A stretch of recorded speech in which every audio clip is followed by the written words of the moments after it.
Саламатсыздар ма, құрметті білім алушылар? Бүгінгі біздің сабағымыз қылмыс құқық пәні бойынша қылмыс тақырыбы, қылмыс ұғымы және де қылмыстың құрамы дегеніміз не?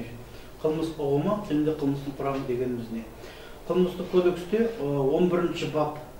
Қылмыстық кодексте 11-ші бапта ашсаңыздар, ашып қарайтын, оқитын болсақ, ең бірінші былай көрсетіледі. Демек, қылмыс дегенді қалай түсінеміз? Қылмыс болу үшін, қылмыстық әрекет деп саралау үшін бірінші тарапта ол әрекет субъект, жаңа қылмыстық әрекет жасаған адамның әрекеті қоғамға қауіпті болу керек. Қоғамдық қауіптілік дәрежесі жоғары болу керек. Және де ол қандай да бір зардап пен зиян келтіретін болу керек. Және де ол бұл жерде міндетті түрде елеулі маңызды болу керек. Елеулі маңызды. Біз бұл жерде бір мысал келтіріп кетейік. Егер де түнгі уақытта көшеде Азамат Александров дейік, мас күйінде түнгі уақытта, түнгі сағат 2-нің кезінде өлең айтып көшеде келе жататын болса, бұл жерде әрине көрдіңіз бе, біз қандай да бір қылмыстық әрекет жасалды деп айта алмаймыз бұл жерде. Неге? Өйткені бұл жерде жаңағыдай қоғамдық қауіптілік дәрежесі жоғары емес, төмен. Қандай да бір жаңағыдай зардап пен елеулі зардап, елеулі зиян келді деп айта алмаймыз. Әйтсе де бұл жаңағы құқық бұзушылық жасаған азаматты жауапқа тартылмайды деген сөз емес. Бұл жерде әрине әкімшілік, Қазақстан Республикасы әкімшілік құқық бұзушылық туралы кодексінің тиісті баптары бойынша жаңағыдай түн тыныштығын бұзған үшін, қоғамдық тәртіпте түн тыныштығын бұзған үшін жауапкершілік көрсетілген әкімшілік құқық бұзушылық туралы кодекстерде. Сол секілді мына осыған тағы бір мысал айтып кететін болсақ, мен өзі сабағымда үнемі мысалдар келтіріп отырам. Өйткені барлық жаңағыдай тақырыптарды мысалмен талдаған кезде ол жан-жақты, толық, объективті болады деп санаймын.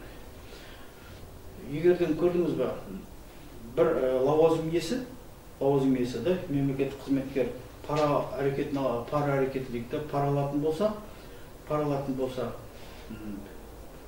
50 мың теңге пара алатын болса, алдын ала ол жөнінен уағдаласып, пара берушімен келіскен болса, бұл жерде қылмыстық кодексінің 366 бабы бойынша, 367 бабы бойынша пара алу бар, пара беру бар деп саралай аламыз. Өйткені бір адам параны беріп тұр, екінші адам параны алып тұр. Екеуінде де қылмыстық әрекет бар. Қоғамдық қауіптілік дәрежесі жоғары деп айта аламыз. Көрдіңіз бе? Қоғамдық қауіптілік дәрежесі жоғары неге? Өйткені екі адамның екеуінің де әрекеті бірден бір мемлекеттік аппаратқа, мемлекеттік қызметке зиян келтіріп тұр олар. Елеулі маңызды зиян. Өйткені көрдіңіз бе, параны деймді адамдар бір адамдар бере беретін болса, екінші адамдар ала беретін болса, бұл міндетті түрде мемлекеттік аппаратты, мемлекеттік қызметке үлкен елеулі зиян келтірмей қоймайды. Бұл парақорлық қылмыс, сыбайлас жемқорлықпен жасалған қылмыстар. Енді қараңыз, ал егерден осы лауазым иесі қандай да бір әрине бір өзінің тиісті міндеттерін орындады, бірақ алдын ала уағдаластық болған жоқ делік, пара берушімен.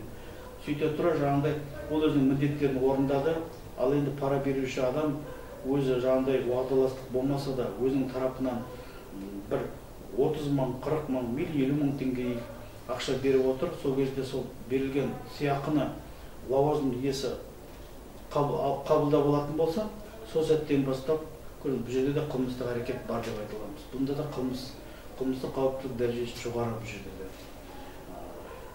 Ал енді осы жалпылай егерден жаңағыдай уағдаластық болмай, алдында айтқандай, бірақ та осы лауазым иесі өзінің тиісті міндетін орындағанына орай пара беруші адам өзі жалпылай өзінің тарапынан келіп 5 мың теңге, 5 мың теңге, 4 мың теңге сыйақы беріп кететін болса, енді бір жаңағыдай дәмханаға барып, астанасыздар, шай ішесіздер деп беріп кететін болған болса, бұл жерде де әрине лауазым иесі бұл жерде жаңағыдай үндемей адамның беріп тұрған сыйақысын, 5 мың теңге сыйақыны қабылдап алып қалса, бұл жерде жаңағыдай елеулі маңызды зиян бар, елеулі маңызды құқық бұзушылық жасалды деп айта алмаймыз бұл жерде әрине.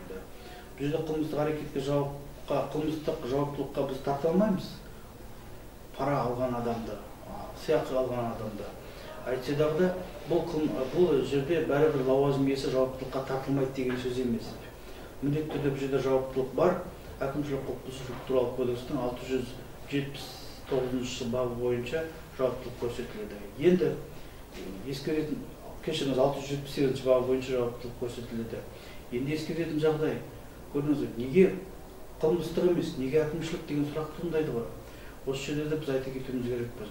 Өйткені мына қылмыстық кодексте 11 бапта көрсетілген, егер де субъекттің әрекеті де жаңағыдай зардап елеулі маңызды болмаса, оғандай бір болмашы бір зардап келтіретін болса, қоғамдық қауіптілік дәрежесі төмен болатын болса, ондай болса, ондай әрекеттер жаңағыдай қылмыс болып саналмайды деп көрсетіледі. Қылмыстық кодекстің 11 бабы 3 бөлімінде. Демек, бұл жерде де сол бапты қолданамыз, 11 баптың 3 бөлігінде. Елеулі маңызды деп айта алмаймыз. 5000 теңгені. Неге? Өйткені бұл жерде жаңағыдай 366 бапта қосымшада көрсетіледі, ескертуде, кешіріңіздер. Егер де сыйақы алушының әрекетінде сыйақының мөлшері 2 айлық есептік көрсеткіштен жоғары болса, қылмыстық жауаптылық көрсетіледі, төмен болса, онда әкімшілік құқық бұзушылық, болмаса теріс қылық жасаған үшін мемлекеттік қызмет туралы заңда көрсетілгендей шаралар қолданылады деп. Ал енді көрдіңіз бе, бұл жерде алдын ала уағдаластық болған жоқ. Көрдіңіз, уағдаластық болмағаннан кейін бұл ешқандай қылмыстық әрекет болмайды. Бір жағынан 2 айлық есептік көрсеткіштен төмен болып тұр 5000 теңгеде. Өйткені 2 айлық есептік көрсеткішіміз 5556 теңге. Қазіргі заңнамамыз бойынша. Мінекей, бұны салыстырмалы түрде ара-жігін ажыратып айтып отырған себебіміз, біз қылмыстық әрекетті, кез келген басқа құқық бұзушылықтан ара-жігін ажыратып айтуын білуіміз керекпіз. Әсіресе бірінші тарапта әкімшілік құқық бұзушылық туралы әкімшілік құқық бұзушылық пен қылмыстық құқық бұзушылықтың ара-жігін ажыратып отыруымыз керекпіз. Осы екі ара-жігін ажырату туралы айтатын болсақ, әкімшілік құқық бұзушылықтың жаңағыдай қауіптілік дәрежесі төмен болады, ал қылмыстық құқық бұзушылықтың қауіптілік дәрежесі жоғары болады. Және де келтірілген зиян мен зардап. Қылмыстық құқық бұзушылықта кез келген субъект өзінің саналы түрде, ерікті түрде қылмыстық әрекетке бағыттайды өзінің санасын. Пара алғанда да жоқ, пара алу 10 мың теңге, 20 мың теңге, 50 мың теңге пара келесің, мен сол параны аламын деп сөйтіп жаңағыдай уағдаластық болады. Ал әкімшілік құқық бұзушылықта жаңағыдай ондай 2 айлық есептік көрсеткіштен төмен болу керек, және де алдын ала уағдаластық болмау керек бұл жерде. Сол сияқты бұнда тағы да бір мысал келтіруге болады. Бір адам енді дүкеннен, жалпылай деймін, енді мынау сауда рыногындағы дүкеннен мысал келтіріп айтайық, 3 килограмм картоп жымқырып кететін болса, былай жаңағыдай қасақана сол иесіне білдірмей 3 килограмм картопты жымқырып жасырын ұрлап кететін болса, бұл бір факті. Екінші бір мысал келтірейік. Бір жалпылай бір жеке бір азамат өзі жалпылай қоймадан 300 килограмм жаңағыдай 300 килограмм ет ұрлап кетті дейік, жасырын түрде жымқырып кетті дейік. Осы екі бір құқық бұзушылықтың арасында айырмашылық жоқ емес, әрине елеулі бар. Бірдей деп те айтуға болмайды. Біреусінде жаңағыдай қоғамдық қауіптілік дәрежесі төмен, және де елеулі маңызды емес. Өйткені 3 килограмм картопта енді ол сумма көп болса 2000 теңге, 3000 теңге сумма шығуы мүмкін, зиян келтірілген зиян. Демек, субъектінің қасақаналық ойы ірі мөлшерде ұрлыққа емес, ұсақ ұрлыққа бағытталған. Осы 3 килограмм, 2 килограмм, 4 килограмм алсам болады дегендей. Демек, оның қоғамдық қауіптілік дәрежесі жоғары емес оның әрекетінде. Ал енді 300 килограмм ет жымқырып ұрлап кеткен адамның қасақаналық ойы, қылмыстың субъективті жағында ойы, әрине жағында 3 килограмм ет ұрлауға емес, ол кәдімгідей 2 килограмм, 1 килограмм ет ұрлауға емес, 300 килограмм ірі мөлшерде ұрлыққа бағытталып Демек қоғамдық қауіптілік дәрежесі жоғары. Қорытындылап келгенде қылмыс деген ұғымға нақты анықтама беру үшін біз айтуымыз керекпіз. Бұл бірінші тарапта қоғамға қауіпті әрекет болу керек. Екінші тарапта жаңағыдай үлкен елеулі зиян келтіретіндей болу керек. Елеулі зиян демек 2 айлық есептік көрсеткіш 3 мың, 4 мың, 5 мың, 6 мың теңге зиян келді деп емес. Елеулі жаңағыдай. Үшінші тарапта бұл қандай да бір зардап пен зиян келтіретіндей болу керек. Жеке азаматтарға, жеке адамдарға, қоғамға, мемлекетке деген секілді қауіпті, қоғамда ол қауіпті әрекет болу керек.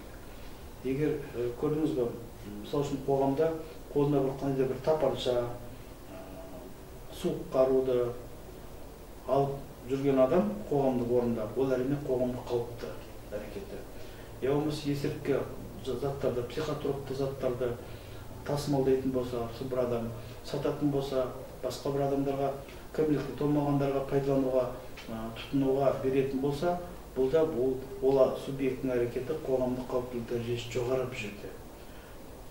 Ал енді осы жерде ескеретін жағдай қылмыстық әрекет басқа құқық бұзушылықтан айырмашылығы болып тұратын сонда қоғамдық қауіптілік дәрежесінде.